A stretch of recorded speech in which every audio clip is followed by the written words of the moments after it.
Business பண்ற அப்பா வந்து சேர்ல உட்கார்ந்துங்கிறார், பையன் 6ஆம் கிளாஸ் படிக்கிற உள்ள வரான். சார் டேடி மேத்ஸ்ல கணக்குல நான் 100க்கு 100 வாங்கிட்டா நீங்க என்ன நினைப்பேன், ஹார்ட் அட்டாக்கே வந்தாலும் வந்துருண்டான்னா அது மாதிரிலாம் உனக்கு வரக்கூடாதுன்னு தான் 20 வாங்கிக்கிறேன்னா.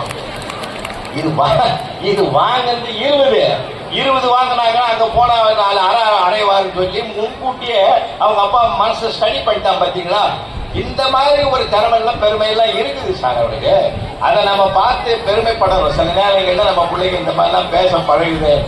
அதனால சில தவறுகளை சின்ன சின்ன விஷயங்கள்ல நாம குழந்தைகளோடு குழந்தையாக மாறினால்தான் அவர்களுக்கு ஒரு குறிக்கோளை உருவாக்க முடியும். நல்ல செய்திகளை சொல்லணும். இன்னைக்கு இருக்கிற காலம் அப்படி இருக்கு.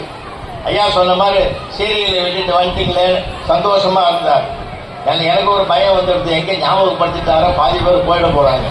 என்ன யாரை பார்த்தாலும் சீரியஸான மேட்டரை சொந்தத்தை பத்தி பேசுற காலம்